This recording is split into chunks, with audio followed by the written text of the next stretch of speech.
الشيطان الرجيم بسم الله الرحمن الرحيم أشهد أن لا إله إلا الله وأشهد أن محمدا رسول الله يا أرحم الراحمين ارحمنا ارحمنا ارحمنا يا ذا الجلال والإكرام. Assalamualaikum warahmatullahi wabarakatuh.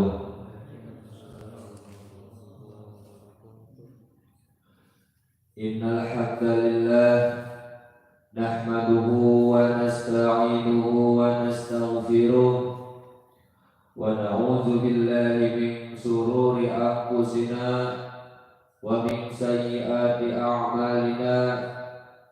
Man yahdihillahu fala mudilla lahu wa man yudlilhu fala hadiya lahu.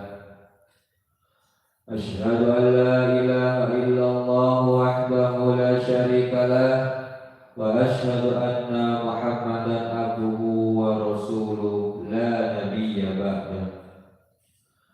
Qala rabbi ishrah li sadri wa yassir li amri wahlul 'uqdatam min lisani yafqahu qawli. Rabbi zidni ilman, Rabbi zidni ilman, Rabbi zidni ilman warzuqni fahman.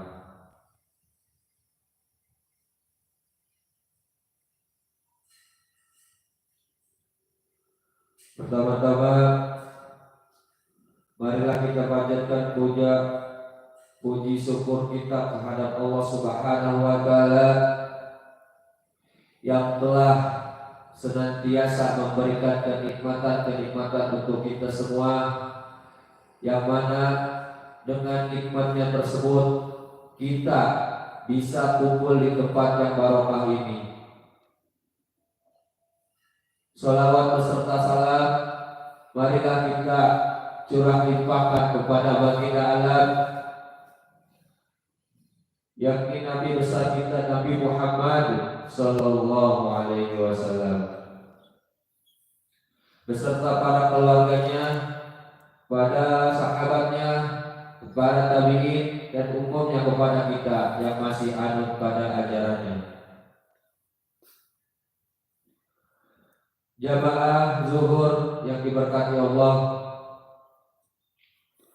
dalam menjalankan kehidupan sehari-hari sudah seharusnya bagi kita lebih memperhatikan aktivitas kehidupan kita yang akan kita lakukan, yang akan dilakukan, dan yang telah dilakukan dalam keseharian kita, baik dalam tingkah kelakuan ataupun perkataan.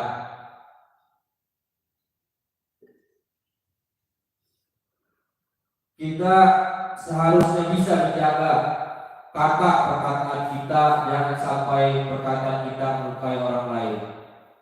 Yang mana pepatah mulutmu adalah harimaumu menunjukkan bahwa mulut kita adalah senjata paling menakutkan yang ada pada diri kita.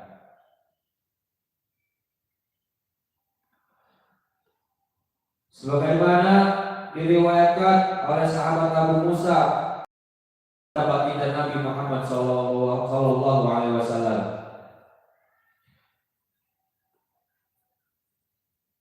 "Ya Rasulullah, orang muslim seperti apa yang paling utama?" Qala, Nabi bersabda, "Man salimal muslimuna min lisanihi."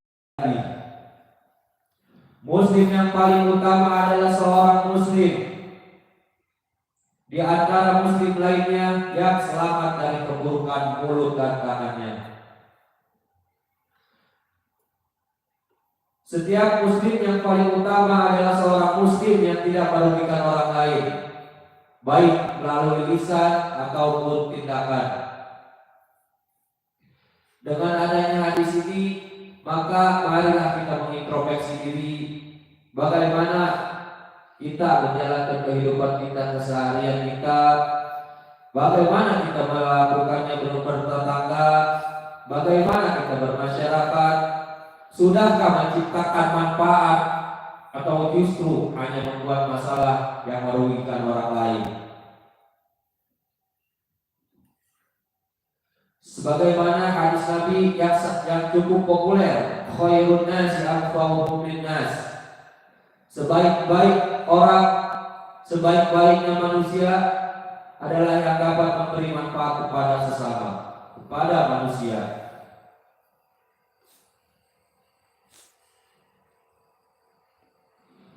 An Ibnu Abbas radhiyallahu anhu qala inna Rasulullah sallallahu alaihi wasallam qala habbul a'mali ila Allah ba'da faraidi iddakhal sururi ala muslimin.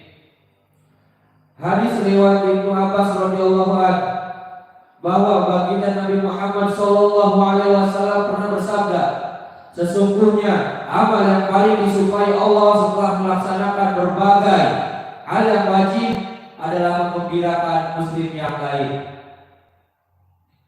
Hadirin yang berbahagia, adapun cara kita membuat gembira bisa dengan tindakan yang bermacam-macam.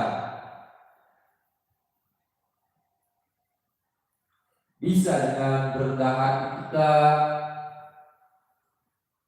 dengan kebijakan kita, ataupun itu yang penting tidak melanggar aturan syara. Bahkan bisa juga perkataan yang menyenangkan.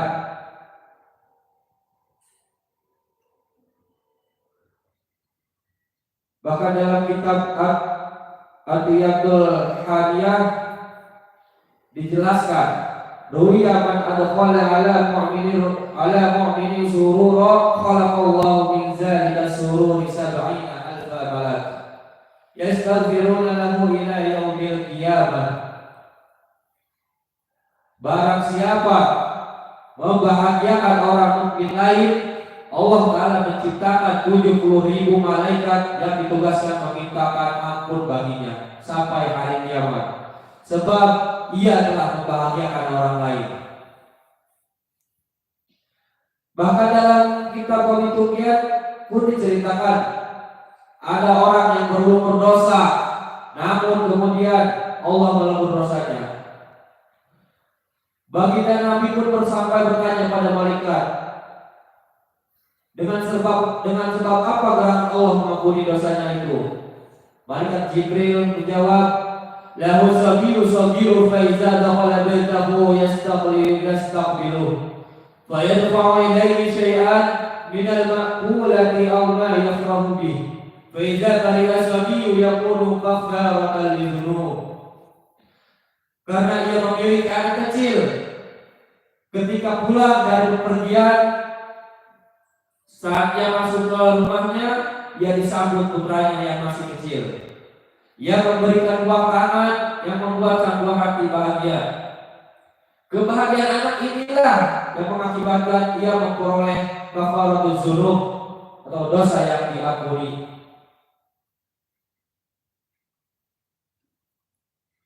Maka dari itu, marilah kita sedikit demi sedikit memperhatikan apa yang akan kita lakukan, apa yang telah kita lakukan, dan apa yang kita lakukan. Semoga dengan mengintrospeksi diri kita bisa lebih baik dalam kehidupan keseharian kita. Mungkin hanya itu yang bisa saya sampaikan. Kurang lebihnya mohon dimaafkan. Bila perkataan saya ada yang kurang berkenan, saya mohon dibukakan pintu maaf seluas-luasnya. Dan jika ada perkataan saya yang benar, sebagaimana firman Allah dalam surah Al-Baqarah, al-haqqu min rabbika fala takunanna minal mumtarin.